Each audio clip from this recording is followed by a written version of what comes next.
بيقولوا الهانتا فيروس وباء جديد هيقضي على اغلب البشر، بس هل ده حقيقي؟ انا دكتورة هند السرفي ودي قصة النهاردة. الهانتا مش فيروس واحد، ده مجموعة فيروسات بتحملها القوارض وبتتنقل للانسان غالبا لما بيستنشق او بيلمس اي حاجة ملوثة ببول او براز او لعاب القوارض المصابة، واحيانا لما بيتعض منها. وحسب منظمة الصحة العالمية فهي بتسبب مرضين رئيسيين: مرض رئوي قلبي شديد في الامريكتين، ومرض بيؤثر على الكلى والاوعية الدموية في اوروبا واسيا. النقطة المهمة ان الهانتا فيروس عادة مش بينتقل بسهولة بين البشر. الاستثناء الاشهر هو نوع واحد اسمه الانديز فيروس، وهو احد انواع الهانتا، وده الوحيد اللي تم اثبات انه ممكن يتنقل انتقال محدود من انسان لانسان مخالط ليه لفترة طويلة. ده تحديدا النوع اللي ظهر في احدث تقرير لمنظمة الصحة العالمية عن الحالات اللي كانت موجودة على السفينة، واخر تقرير تم نشره فيه 8 اصابات و3 وفيات. طب هل هو فعلا وباء جديد ويستاهل كل الضجة اللي معمولة دي؟ الحقيقة انه لا. عايزة اقولك ان الهانتا مش فيروس جديد اصلا، ده اتعرف في الخمسينات اساسا. وقت الحرب الكورية ظهرت اصابات شديدة بين الاف من الجنود، وبعض الحالات كانت مميتة. وبعدها في السبعينات تم عزل الفيروس من قوارض قريبة من نهر هانتن في كوريا، ومن هنا جه اسم الهانتا فيروس. وعايزة اقولك ان في اصابات سنوية بيه اساسا لحد السنة اللي فاتت موجودة في دول مختلفة، وده طبقا لاحصائيات المنظمات العالمية. عندك الامريكتين في 2025 حوالي 230 حالة، منهم 60 وفيات تقريبا.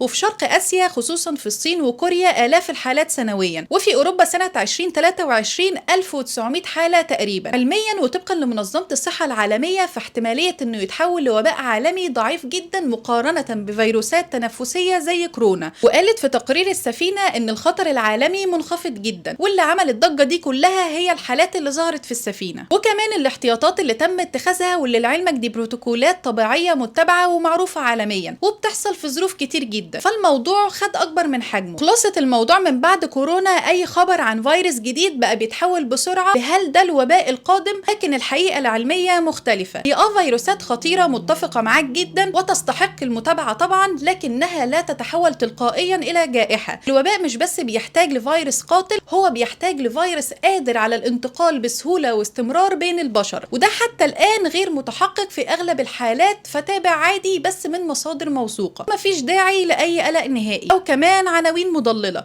وبس كده.